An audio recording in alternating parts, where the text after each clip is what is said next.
You see it on the streets and highways every day. Someone with one hand on the wheel and the other on their cell phone while they're driving.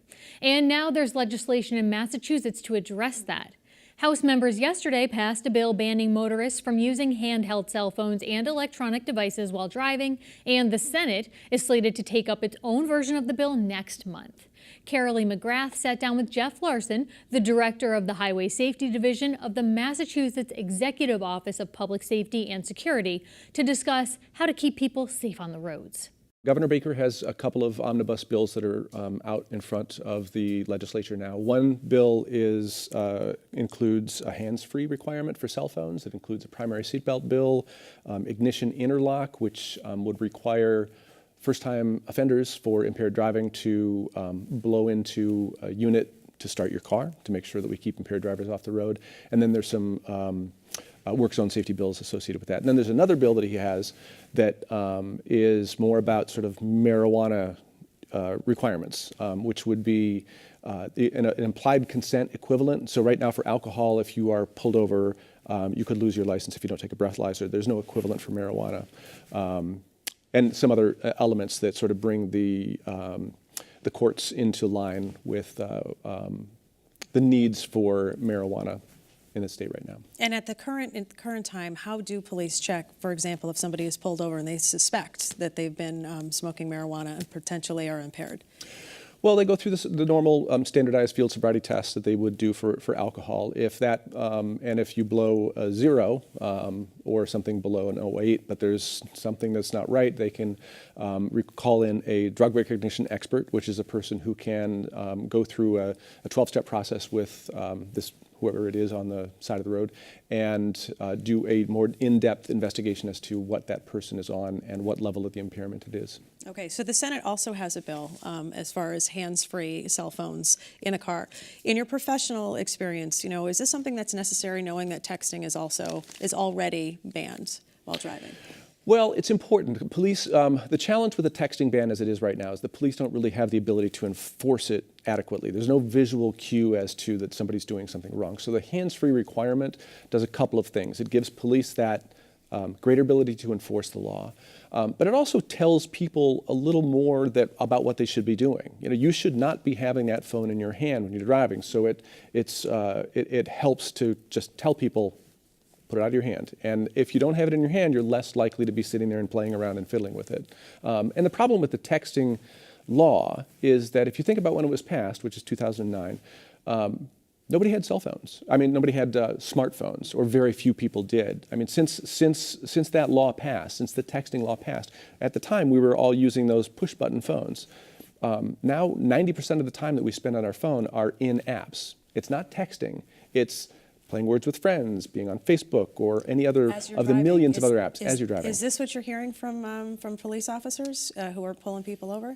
Yeah, they're not texting. They're on Twitter. They're posting on Instagram. They're doing other things. That's not texting, and those are technologies that didn't exist when the texting ban was passed. And now that we have all the technology and voice recognition and everything, I mean, it would seem like it would be pretty easy, for people to transition into this. I know that New York and Connecticut have similar laws for a long time. What have you seen as far as what has happened in their states? Well, so let's be clear. If you leave Massachusetts as a driver, we are surrounded by states that are hands-free. So if you're leaving the state, you have to go hands-free. And what is being seen is that police have the ability to be able to enforce the law more sufficiently. And initially, the numbers are coming in that crash rates are going down. Georgia passed a hands-free requirement, and they're at least the preliminary numbers that they're looking at are showing a decline in crashes there. Okay, and I know that there was some concern about racial profiling. Just if you could explain that to us as well. Well, so racial profiling has been discussed in a number of cases for highway safety laws. It's long been one of those things that's come up for the primary seatbelt bill, where there's concern that police will use these either hands-free or a seatbelt law to pull folks over. There has been research in other states that show that when you go from either a secondary to a primary law for seatbelts or from into a hands-free component, that doesn't really affect the the instances of racial profiling. But it's a concern, it's a valid concern, and one that really needs to be addressed. Okay, some people might look at this and say, gosh, it's just one more regulation and one more thing that we have to deal with as far as, from the government. But what would be your response to that? We lose 400 people on our roads every year. In the country, we lose almost 40,000 people on the roads a year. The most dangerous thing that we do any day, you and I and everybody who's watching, it's driving.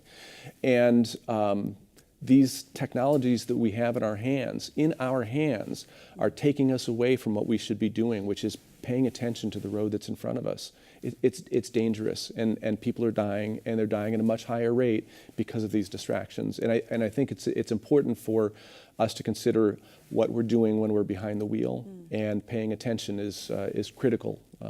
We're just not doing it as much as we used to. And I know that the governor had a public service announcement, don't be that guy, talking about the person who's really great, does everything in the community, good father, good husband, but it could happen to anybody, really. And I think that's really where the tragedy comes, like really good people, and half a second, and you take your eye off the road. Yeah, and that's really what it is. I mean, I've spent decades now of my life just trying to get people to think about what they're doing behind the wheel. And again, whether it's hands-free or not speeding or just paying attention in general, but it's what we're not doing anymore is taking that task seriously, which is to, when you're behind the wheel, your job, your responsibility to yourself and to your family and to everyone around you out there on the road is to drive and be safe. And we're not taking that as seriously, I think, as we used to. Can you bring us just up to date on, what's next in all of these bills? Do you think that this is something that's going to pass this session? Well, I don't know if it's going to pass. It sounds like there's good momentum behind it. I think that it was supposed to come up onto the docket last week, and I think it's been delayed because of some budgetary things. My understanding is that it is going to get a vote.